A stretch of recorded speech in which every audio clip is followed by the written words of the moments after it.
Happy Thursday and welcome to On the Move with Nan and Cam. And we are joined today by Rainey Niklawski, who is an HMTT coach. Woo. And HMTT, half marathon training team, if you're not in the know on the slang, starts this coming weekend. And it is just one of the most exciting times of the year. I am a former participant and it is always just such a fun first Saturday. So welcome, Rainey. Thank you. I'm glad to be here. Thanks for joining us. I have a question before we get started. I just random question. So obviously if you follow Rainey on social media, you know that she coaches the Sharks. Was that a new team last year? I feel like it was, wasn't it? Yeah. So Cheryl asked me if we could add a team to be the back of the pack for the intermediate, which is just the longer distance weekend runs. And I was like, absolutely. And she asked what animal I wanted to be. And I just thought of the types of things that had a lot of really cool like swag that you could do. And so I run in a shark costume that I was able to just find. That's great. Wait, do you run in the shark costume every weekend? Not every weekend, just some weekends. I was going to say, that is some dedication. Like, some of the hottest weekends, but yeah, because I was going to say some of those first ones when you're really trying to get that team spirit kicked off. But it's 100 degrees because it's August. Yeah. I was going to say I'd be wanting to break that shark out like your first crispy September run. Right. When people need their motivation kicked. Yeah. Maybe you'll have some great weather this weekend, though, because this past weekend was freaky. This felt like a fall weekend. I texted my friend and was like, do you feel this? I love fall. Fall's my favorite. Fall's also her favorite. So I was like, do you feel this? She was like, it's crispy. And I was like, yeah. It was nice. Fall's my favorite. Was real nice. I hate to admit that it was really, really nice because I'm a hardcore summer lover. So I already started getting like secondhand seasonal depression from it because I was like, no. But it was just a fluke. So like, I don't have to be sad yet. You're right. It'll be hot again. It will. So yeah, how did you just tell us a little bit about yourselves? You've probably seen Rainey all over the place because not only is she an HMTT coach, frequent training team member herself, she's an ambassador. She is involved in like all things sports backers. So you've probably a familiar face or you've seen her as a shark. How did you get into running and what has your running journey looked like? Yeah, so I started running probably about 12 years ago. And I actually got into it because I had just quit smoking cigarettes and I was struggling to stay quit.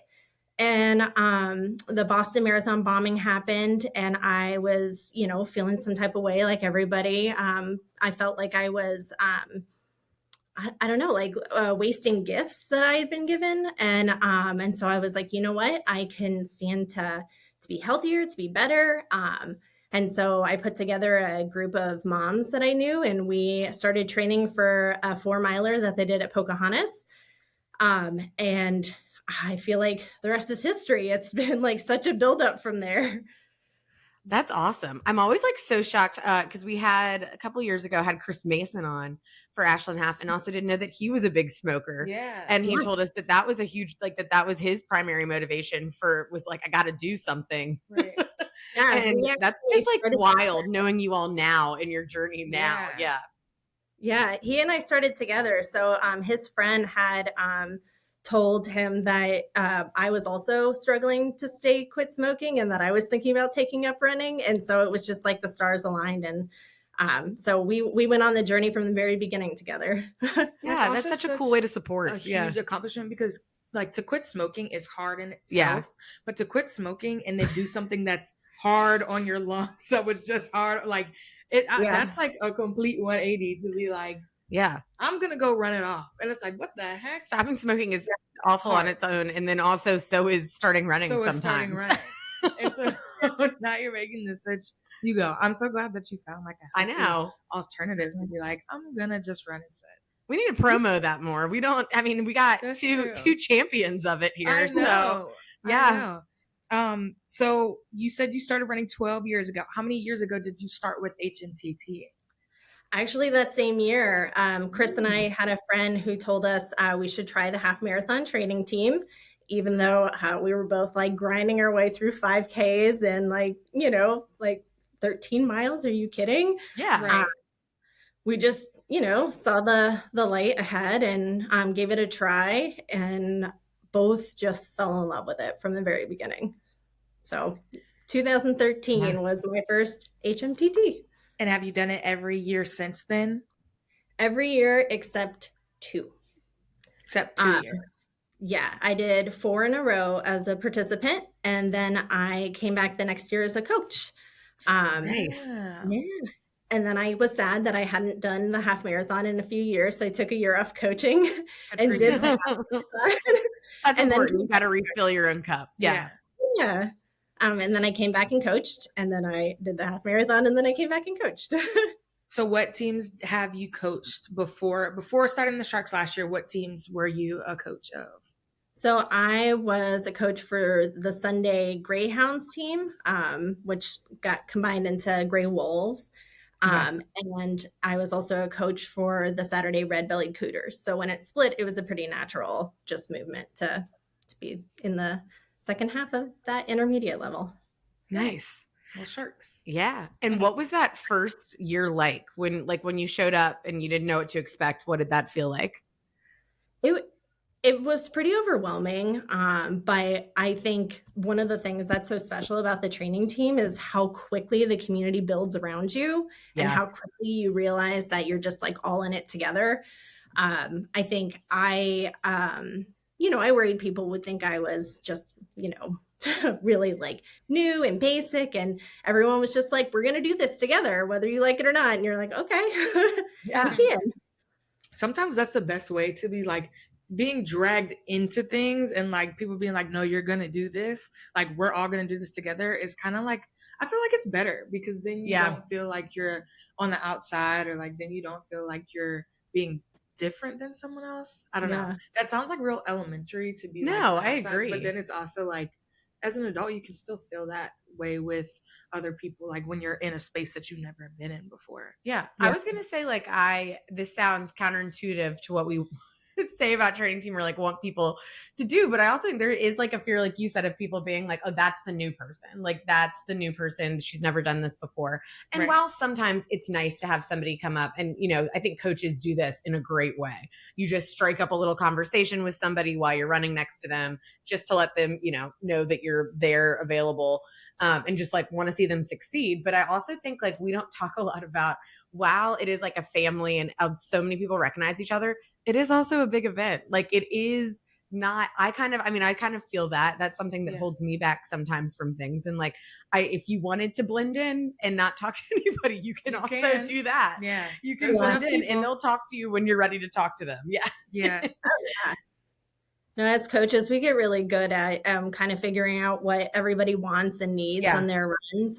There are definitely some loners that just take it for the accountability, and there are definitely some people that are looking to start a new community and start to build some friendships with folks. And what better than the people that run your same pace and are having the same goals as you for the year. Yeah. Right. Also, same thing with like every time I've run, I feel like one of our coaches would typically bring some sort of like small recovery snack or like popsicles. Is what I was on Dragons for many years, but that's what, like, they'd always have a little thing of freeze pops, and that was also just a nice, like, easy invitation of like, oh, if you wanted to stick around and have a popsicle, and everyone is naturally like in a circle talking about the run you just did. So you have this like huge thing in common that makes it easier to break the ice and talk to people, but also like in a non-intimidating way. Right. And I feel like it also helps the fact that we do these groups, like do these pace groups for training team, because then it makes you like even more comfortable. You're like, oh, I'm going to be in a group of people who run at the same pace as me, and not like, I'm not going to be trailing too far behind because I'm not with the super, super fast people. Like I'm with people who run about the same pace as me. Yeah. I feel like it makes it a lot easier. Yeah. I think that helps foster that sense of belonging too, because it's meeting you exactly where you are. Right. Yeah. And even like there's fast teams, and you got your people doing your intervals. You got people walking. Like it is great. Even if you get separated, like from your exact team, there are people with you the entire time, and your coaches are also going to come back, check, and make sure that you're still with the group. So it's great. So since you've been with Sportsbackers, like running and doing training team for 12 years, what's your favorite part of the program? I feel like it's going to sound very cliche to say race day, but race day, like I've done so many races, so many races, but like the Richmond half and marathon, there is nothing like it. I think the energy that Richmond brings to it, the participants, the people spectating, the coaches, I feel like the vibe is just, I don't know. It's one of those things you have to experience to truly appreciate. But it's just an energy that keeps you going the whole time, regardless of what's going on in your run. And so every year I am super fortunate to be on the coaching side because I'm not trying for my own goals. I'm not trying for my own thing. I get to help people get to where they need to go. And so I like every year go across the finish line with so many different people. And it's so fun to just see them like, oh my God, I did it. I did it. So I definitely think that's my favorite part. Just getting everyone to like that full realization of just how hard work carries you to the end. Yeah. What is the like split, do you think, on your team specifically, usually of like new people versus returners? Last year I would say it was about half. Since it's a new team, I didn't really know what to expect, but we had a lot of folks that were new to half marathon, and I was really grateful for that because I think a lot of people hear novice and intermediate and think that they fall into novice just because that is what the word means. But the intermediate level is just it's a stronger base of long runs. And I don't think you have to be any type of pace, any type of experience to want that foundation underneath you. And so I was really glad to see a lot of first timers opt for the intermediate schedule. Yeah. Can you tell us a little bit, because you said that you get to cross the finish line often with a bunch of people from your team. And I think that's one unique thing about Richmond is that our marathon training team coaches and our half marathon training team coaches are along the course. Can you tell us how that goes? Like what race day looks like for you? Because obviously, like you said, you take years off because you're like, I want to run the race, but then it's very different. It's not that you're not getting 13 miles in when you're coaching during race day. You are. We've seen the watches. Like we've seen, like you guys are getting the miles in. But tell us how it is as a coach on race day. Yeah, so we're all assigned to kind of a different part of the course so that all the coaches can kind of be there for everybody. So if you're wearing that singlet that the training team has, please wear the singlet because we are like face blind on race day, like people just flying around. And so the singlet makes it so easy to spot people. And I'm not just looking for people on my team, I'm looking for anyone. And so last year I was at mile 9 to start out. And so those folks like going by at like 7-minute miles, I would like run upside and I'm like, you're doing okay, great, bye.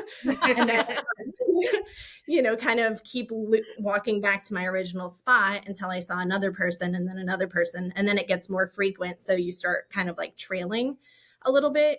So you're running next to somebody, maybe somebody needs something. They're struggling. They want to have a conversation. You want to help get them out of their head. So you spend half a mile with them and then, start walking your way back and then grab another person. And I feel like, one of the things that I find a lot is the virtual team.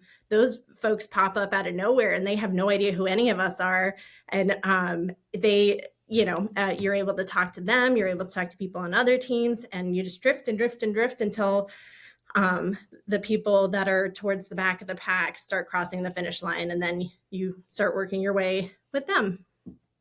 So It isn't just my team on race day, it's everybody. Right. Yeah. I think I would cry if I was running and then a coach came up and was like, how you doing? I'd be like, not good. Like I can just feel myself being like, nah. But I feel like it is that definitely, like you said, helping people get out of their heads. Cause that's like when you're running that long, I feel like that's the majority of is like it's a lot of you and your thoughts. A lot of you and your thoughts and your thoughts being like, this is so hard. Like just quit. And then you'd be like, no, I'm going to do this. The first half marathon that I did in 2013 actually like really solidified the training team for me because I was running. I had big goals, as you shouldn't do in your first half marathon, but I had very lofty goals, and I was running and it was raining and my knees started hurting and I was like almost in tears, and I was ready to just walk off the course and be like, you know what? Maybe this isn't for me. Maybe this isn't something I want to do. And one of the coaches from a completely different team came running over. She saw the twinkle in my eye. She was like, oh, and came popping over and was like, what's going on? How can we make this better? You know, let's try this. Let's try that. Like, and just put some more pep in my step. And before I knew it, I was at the top of the hill, ready to go down to the finish, you know? Right. So it really, they're there for you big time.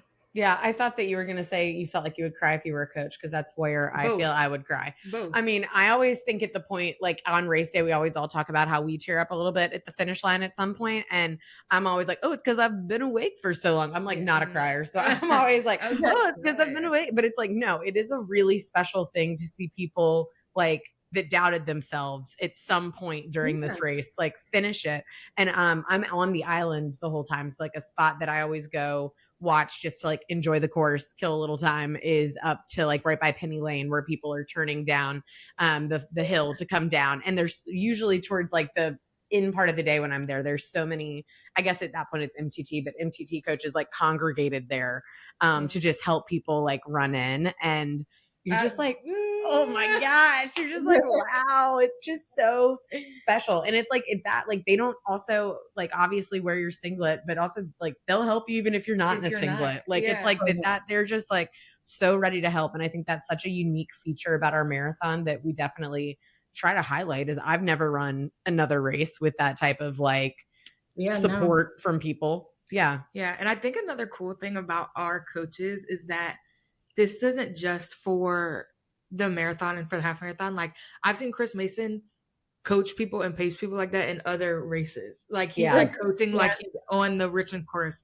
And I'm like, I feel like a lot of our coaches do that because they're like, it's so ingrained in them, and they're such like good coaches that when it comes to any, like they'll just cheer and help anybody on throughout whatever race it is. So obviously now at this point you have done the training team so many times, you wouldn't like you know that you can run a half marathon, even though you know that. What it keeps you coming back year after year to the training team?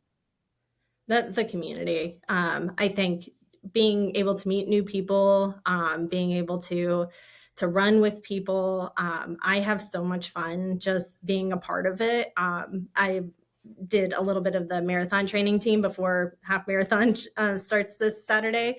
And it's very special to get together with so many people, with the coaches being so excited. Everyone's so energetic and everyone's doing it together. And with the way the heat's been this summer, it has been necessary to be all together. Right. Yeah. It's crazy. It's way too hot outside. Just like everybody needs to, first of all, hydrate and make sure that everybody's like under wraps, because I feel like that's also nerve-wracking too when you're in charge of a bunch of people like that. Like you gotta make sure everybody's hydrated and fueled up and ready to go, because those sags that's another, I was gonna say, that's a huge piece for me. It feels so good. I'm a planner in some things, but that's something I would take like fast and loose. Like sure, I'm gonna go run 10 miles by myself and like end up having to do like laps by my house or something. And it's so nice to have like new routes that then also they've got your sag stops ready for you. And so you're not worried about hurting yourself by accident. Right. Exactly. Yeah. Well, this is going to be the hardest part of your interview now. This is your this or that portion. Rapid fire questions about anything. Oh gosh. Okay. I have one. Do you have one? I have one too. Oh, you go first then. Okay. Since you're Team Sharks, I hate sharks. Sharks are my biggest. You're gonna have the same one that I had. Cameron and I have the same brain. This happens all the time. Okay. Would you rather go scuba diving or jet skiing? Scuba diving. Oh my. No, that's like one of my nightmares. I think I'd rather jump off a cliff than go scuba diving, actually. Oh my gosh. Me too. I've been snorkeling a lot. I haven't seen any sharks, but I encounter a barracuda pretty regularly every time I snorkel. No, that's wild. I don't like that at all.